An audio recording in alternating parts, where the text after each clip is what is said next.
மரணத்தை ஒரு தவிர்க்க முடியாத உண்மை என்றும் அது அல்லாஹ்வால் நிர்ணயிக்கப்பட்ட ஒரு சோதனை என்றும் கூறுகிறது.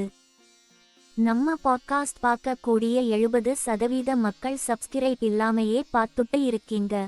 தயவு செஞ்சு அதை சப்ஸ்கிரைப் பண்ணிட்டு பாருங்க. ஒவ்வொரு ஆன்மாவும் மரணத்தை சுவைக்கும். அது அல்லாஹ்வை சந்திப்பதற்கான ஒரு படி. இறுதி தீர்ப்பு நாளில் முழுமையான கூலி கிடைக்கும். மேலும் மரணம் என்பது ஆன்மாவை உடலிலிருந்து பிரிப்பதே தவிர ஆன்மாவை அழிப்பது அல்ல. மறுமையில் நற்செயல்களுக்கான வெகுமதி அல்லது தண்டனை உண்டு என வலியுறுத்துகிறது. குர்ஆனின் முக்கிய கருத்துக்கள்.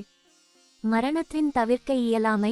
ஒவ்வொரு ஆன்மாவும் மரணத்தை சுவைத்தே ஆக வேண்டும் மற்றும் நீங்கள் எங்கிருந்தபோதும் மரணம் உங்களை வந்தடையும் என்று கூறுகிறது. மரணம் என்பது அல்லாஹ்வின் அனுமதி மற்றும் நிர்ணயிக்கப்பட்ட காலத்தின்படி நிகழ்கிறது. அதை ஒரு வினாடி கூட முந்தவோ பிந்தவோ முடியாது.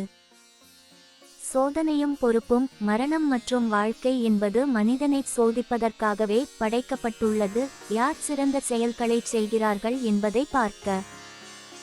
ஆன்மா ரூஹ் அழியாது. மரணம் என்பது ரூஹை உடலிலிருந்து பிரிப்பது மட்டுமே.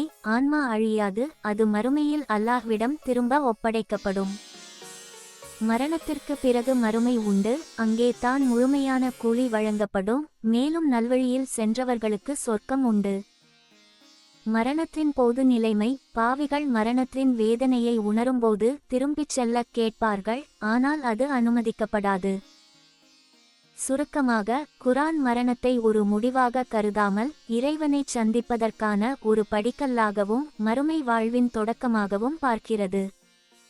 உங்களால எவ்வளவு பேருக்கு ஷேர் பண்ண முடியுமோ ஷேர் பண்ணுங்க.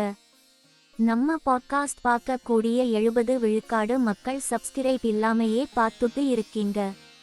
தயவு செஞ்சு அதை சப்ஸ்கிரைப் பண்ணிட்டு பாருங்க. உங்களை கையெடுத்து கும்பிட்டு கேட்டுக்கிறேன், சப்ஸ்கிரைப் கொஞ்சம் பண்ணுங்க. எல்லாரும் சப்ஸ்கிரைப் பண்ணி இருப்பீங்க நினைக்கிறேன். சப்ஸ்கிரைப் பண்ண எல்லாத்துக்கும் நன்றி.